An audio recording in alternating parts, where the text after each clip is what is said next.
तरुणींना रोजगाराची फार मोठी संधी उपलब्ध होणार आहे। आज जळगावच्या महायुतीच्या उमेदवारांच्या प्रचारासाठी इथं मी आलो होतो। खरं तर आमचे मुख्य नेते एकनाथ शिंदे साहेब या ठिकाणी येणार होते, परंतु काही अडचणीमुळे ते येऊ शकले नाहीत। मला त्यांनी निर्देश दिले आणि त्यांचा विजयाचा संदेश घेऊन आज या रॅलीमध्ये मी सहभागी झालो होतो। ठाकरे साहेब मुंबईला सावंत साहेब मुंबईला ठाकरे बंधूंची मुलाखत झालेली आहे। त्या मुलाखतीमध्ये म्हटलंय की राज ठाकरेंनी म्हटलेलं आहे की 50 कोटी म्हणजे 50 कोटी रुपये असा त्यांनी उल्लेख केलेला आणि 2000 कोटी जे आहेत 2000 कोटी जे आहे ते शिंदेंनी वाटप केलेली, म्हणजे हा पैसा आणला कुठून असं त्यांनी टोला लगावला। ज्या दिवसापासून आम्ही उठाव केला त्या दिवसापासून हेच आपण ऐकतोय, तुम्ही पण ऐकताय, तुम्हाला ह्याच ब्रेकिंग मिळत आहेत। परंतु हे बोलून सुद्धा लोकसभा आम्ही जिंकली, विधानसभेमध्ये यांना घरी पाठवलं, नगरपालिकेमध्ये घरी पाठवलं। आता या मुलाखती झाल्यानंतर महानगरपालिकेमध्ये देखील एकही महानगरपालिका यांची निवडून येणार नाही आणि मुंबई महानगरपालिकेमध्ये देखील 150 पेक्षा जास्त महायुतीच्या जागा निवडून येतील। साहेब, एकनाथ शिंदे आणि संजय राऊत यांची भेट झालेली आहे। गेल्या अनेक महिन्यांपासून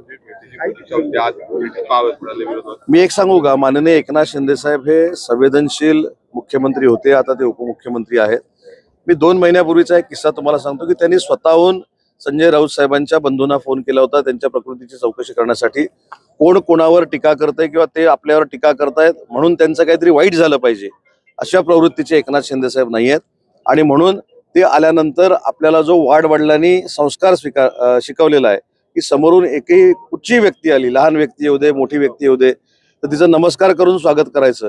तसं त्यांनी नमस्कार करून स्वागत केलं, पण काहींनी सुरू केलं, बघा ह्यांनी नमस्कार केला, समोरच्यांनी केला नाही।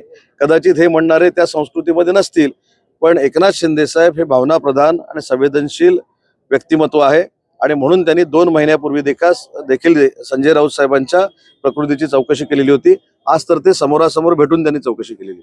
महाराष्ट्रामध्ये युबीटी साफ होणार अशी चर्चा ऐकण्यात येते आहे। तुम्ही पण आता देखील नुसतं साफ नाही, सुपडा साफ होणार।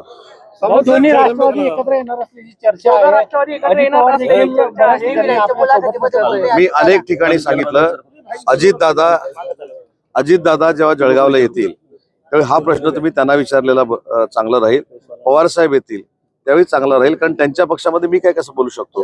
परंतु घरामध्ये वादंग असू नये, राजकीय विषय किंवा राजकीय आपल्या संकल्पना हे वेगवेगळ्या असू शकतात, पण घरामध्ये वाद असू नये या मताची आहोत। त्याच्यामुळे घरं जर दुभंगलेली जोडणार असतील तर आम्हाला आनंद आहे। जळगावमध्ये उद्योग नाही, तरुणांना रोजगार नसल्यामुळे साहेब D+च नव्हतं ते D+ आता आपण केलंय। पुढच्या वर्षी मला सांगा काही प्रकल्प नक्की या जळगावमध्ये आलेले आपल्याला दिसतील।